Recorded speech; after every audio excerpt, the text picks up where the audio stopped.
Hi guys, it's Clampman, and welcome to a very small part of my adventure map.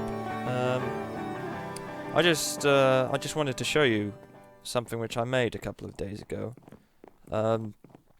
which isn't the big build which I said I'd do in a previous series, but I probably will start doing before too much longer. This is a trading system I developed from lots of things I'd seen. But yeah, I'll just show you quickly how it works. If I just get some, I don't know, I'll just get some coal. I'll do, which is in materials. Just get 64 might not work. 32 that'll do. Yeah, so it involves a scoreboard system, and I've set up a dummy scoreboard protocol called Money, which you can see on the right hand side of my display on this. So to start with, I need to turn on a clock here, which just activates some dispensers, and I just need to throw some of this in. Now, unless this really doesn't work, which would be embarrassing, I should start to see, although I think the coal thing's right at the end, so it was probably a poor choice on my half. Oh no, there we are. Look, see, on the side. It's going up 5 every time. And I thought I might as well show you guys how I did this. So if I just go outside. This is what the machine looks like. It's actually really easy to build. It's pretty deceptive in the way it looks. Well, each individual cell is anyway. It's a bit boring to build all of these, which is why there's fairly limited range on how many items I put in. So I'm just going to show you how to build one of these individual cells. Wait a minute, I might just turn off that clock, although we probably won't be able to hear the ticking where I'm going. Just spread, you fool. There we are. Right, okay, so I'm just going to jump down to a little area I prepared before the video, which is there. Right. And this is a basic form of the cell. So I'm just going to get what I need. So I'm going to need a lot of redstone stuff. Redstone torch, redstone, repeater, a comparator, hell yeah, hopper, dropper, switch, although I'm not sure the switch is actually necessary. Then I need half blocks, and then I didn't actually put it in this model, but I'm also going to need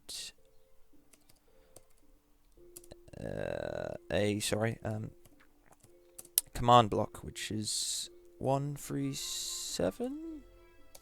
Yes, pro as hell, yeah. But yeah, so I'm just going to build one of these for you so you can see what it's like. So I'm going to start with half blocks. I can't remember if there is a reason why I use half blocks, but it made more sense to me when I built it. I got the this clock system from another video, to be honest, but the actual making it into a money system is something which I hadn't seen. But yeah, so this is actually a clock, which we're starting by building firstly. Oh, this actually needs to go up. Yeah, one higher. Is that right? No, wait a minute. This needs to go one further back, and this needs to be got rid of. And we just need to put some redstone down on the top. And then a redstone torch here, and this goes this way? No, the other way. And there's a clock. I actually set it to go to 2 when I built it, just because it doesn't burn out, I think. So if I just get rid of this, see, yeah, so, yeah, see, it doesn't burn out when you do that. And then you need to put a redstone torch 1 block opposite from the top of this clock here, and then build 2 of this along here, and put some redstone there. Then you need to place the comparator block, Oh, the other way around. There. And you need to put this here and put a switch on it. I'll explain all of this in a second. I know that... No. Oh, damn it. Ah. It's annoying placing blocks on things because you need to hold shift, otherwise it doesn't work. Oh no, I need to replace the hopper. I'm not the greatest at redstone, not gonna lie. I'm not too bad, but yeah. So basically, one of the uses of the comparator block, which makes the entire thing possible, is that it can sense when there's objects inside the thing that it's attached to, for this, in this case, a hopper. And then it will emit a redstone signal. And when it emits a redstone signal is dependent on how far away a secondary signal comes in from the left or right.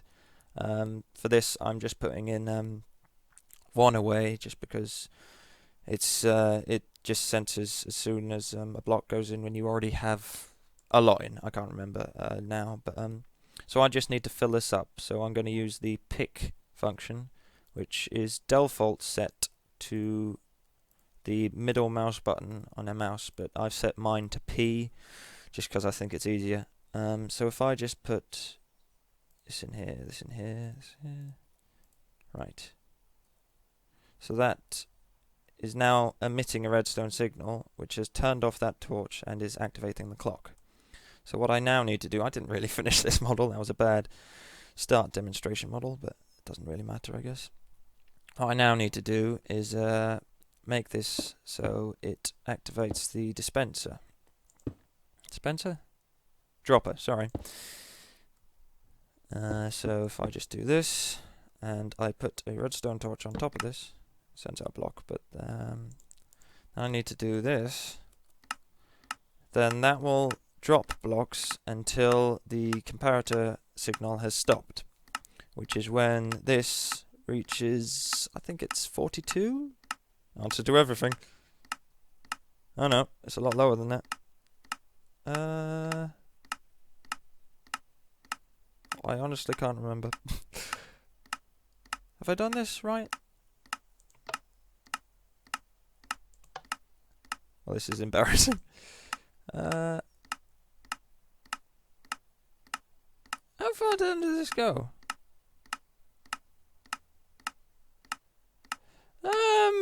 I think I've done this wrong. Wait a minute. I'll just check the models that work. This is really professional right here. It's a good system. It works in the end. Let me just get back up to the top. I would love for flying to be a bit faster, or like have an option to make it faster in creative mode anyway. What have I done wrong?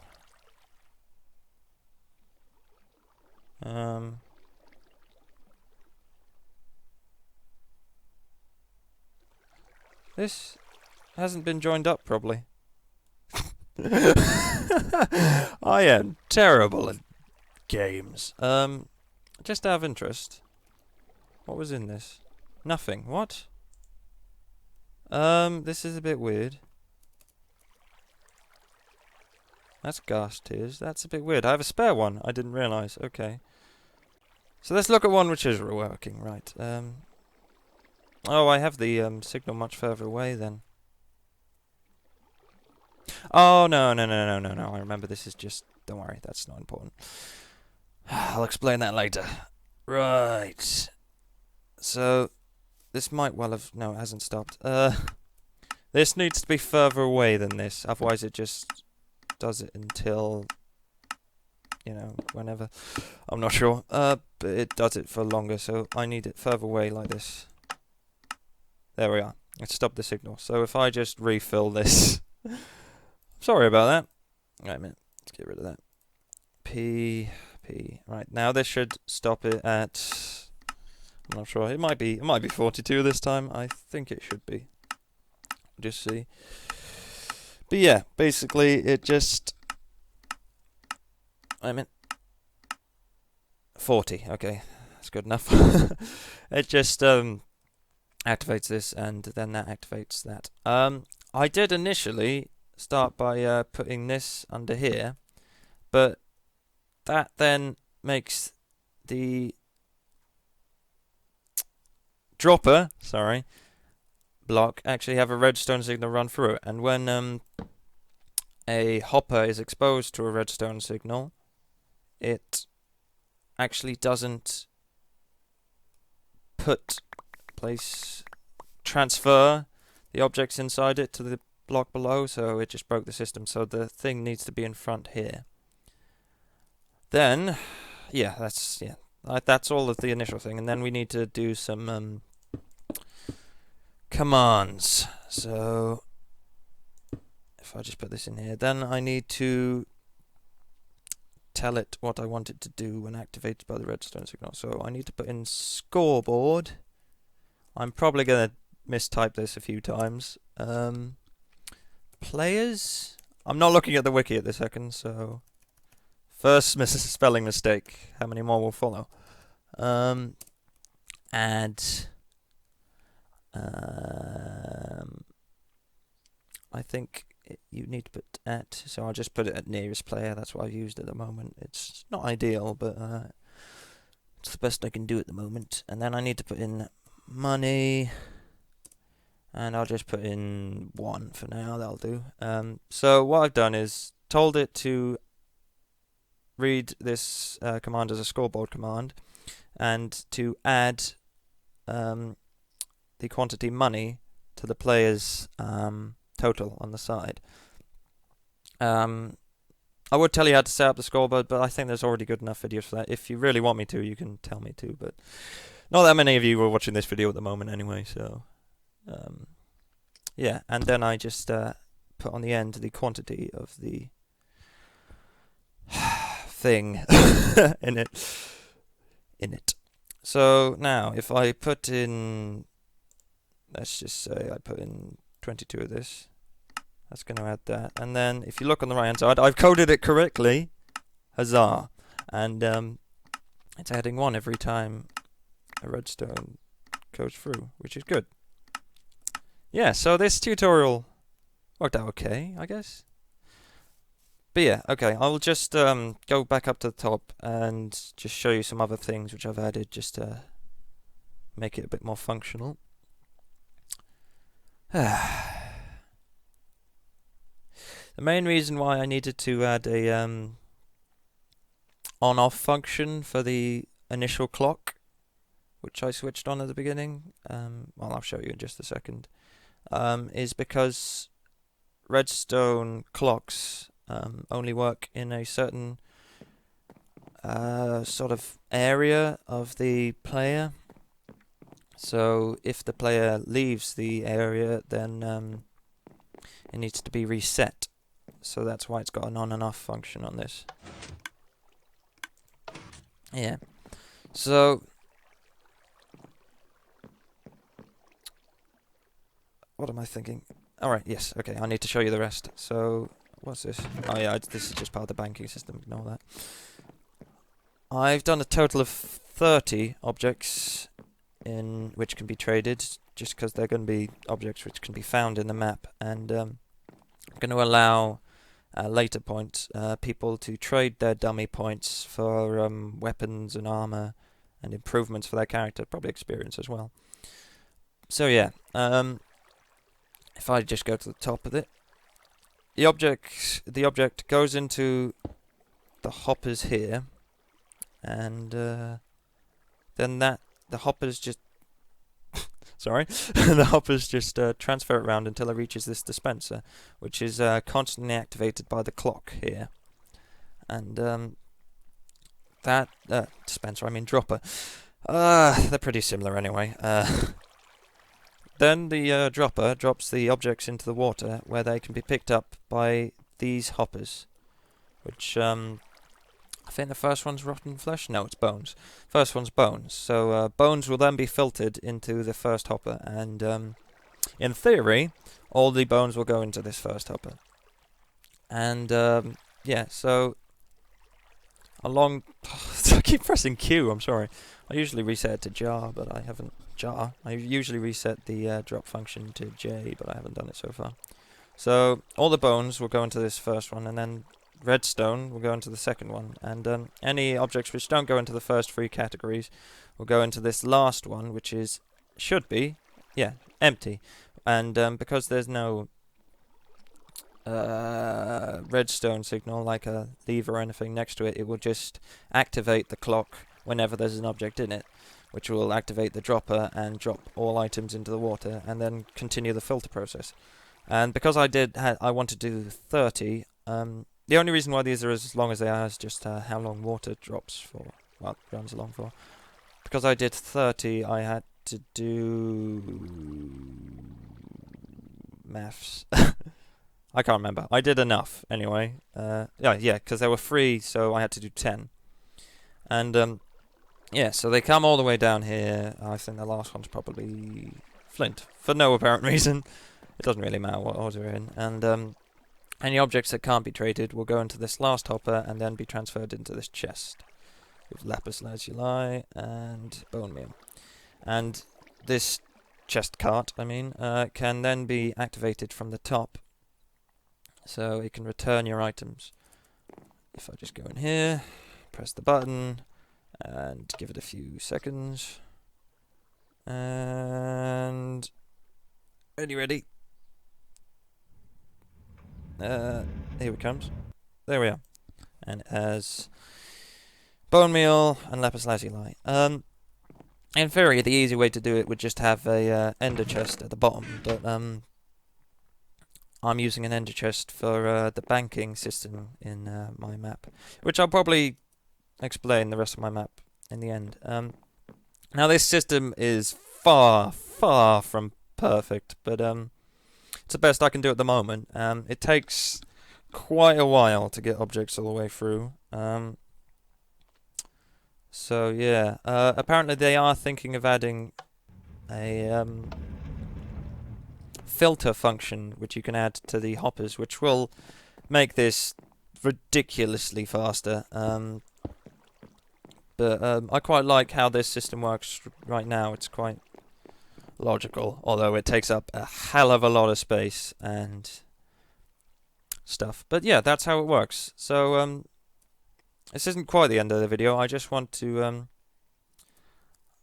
I want to show you what I plan to do in my building series, and then I'll end the video. So if I just wander over here, I don't want to reveal too much of the map, so I'll walk underneath it.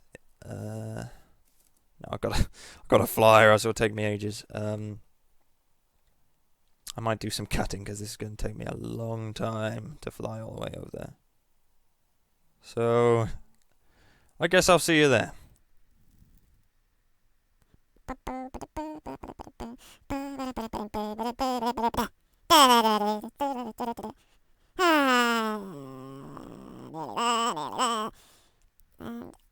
Boom, here. Alright. Okay, so I had to travel. I didn't want to reveal too much of the map because there's basically no point in you playing it if I do, so I had to... I made the foolhardy decision, because this is my first adventure map I've ever made, of making this on a super flat world. So I had to create all the terrain everywhere, which was a silly idea. If I make another adventure map, I'm going to make it on a non-super flat terrain. But yeah, so I had to build quite a lot of land, because I wanted to have underground tunnels. So that's what took the longest on this. But yeah, I wanted to run up to the start of the city, just because it's more impressive if I do that rather than just... I may get some lag because it's pretty big. Yeah. Just a little further. You may notice there's a lot of fire around. I don't know why. Well, I do know why. It's because I've had a load of thunderstorms that just happen all the time on this map, and I have no idea why. I wish there was some way to actually control how often the thunderstorms would actually occur and what weather would happen on the map without, having to set clocks, because as I've already said, the clocks only work in a certain distance of the player, so yeah, it doesn't really help. But yeah, okay, anyway, this is coming up to the building. I'm not going to put on far render distance because I've crashed quite a few times while having on far render distance, and as well as running fraps, it probably wouldn't work so well. So this is basically the center building of the city I plan to build, and this is the last city, so I wanted to do something pretty big. So I think I did. I mean, I think anyone would say this is pretty big. I mean, it's not like insane builds, but it's not bad. This is probably the biggest building I've built individually. Yeah, so this is basically... I would have probably built this on a sort of a let's build sort of thing, but I don't know. I started this quite a while ago, and I wasn't even considering YouTube filming back then.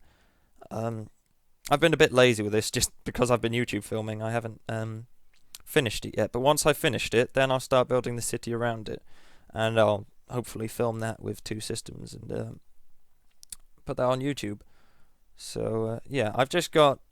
you may have noticed on the other side I put loads of towers. I've started the towers on this side, but I've got a lot more to do. Well, not a lot more to do, actually. I've actually got significantly less than I thought I did. So I've done 1 tower on this side. I need to do the bridge in between. I've just started this tower, middle tower. I've got to do the bridge in between, and now I've got 1 more tower. Lighting. Why? I've got to do 1 more tower and the bridge in between, and then the exterior at least will be done, which I'll probably leave it at that then, and then start filming the building of the city on the outside. I'll just show you the inside. Just get inside, and yeah, so it's really bare in here because I haven't been bothered to build anything. The rendering is taking too long in this, but I might jutter around in a minute. But if it rains, I'm going to have to turn the rain off because it just hates it when it rains and is rendering for some reason on my computer. Yeah, I found it initially difficult to light it, so I had to put in these windows at the top, which, I don't know. I think they look okay. You just couldn't see anything when there was no windows. But yeah, this is the inside of the building, so... Yeah, so I plan to build the city around this, and I hope you're going to watch that series. Well, there's not a lot of you watching now anyway, but still. I'm going to do it anyway, so watch it all though. But, yeah, so I've been Clampman. This has been my adventure map, which I'm building, and I hope you enjoyed it, and I'll see you next time. Yeah, bye.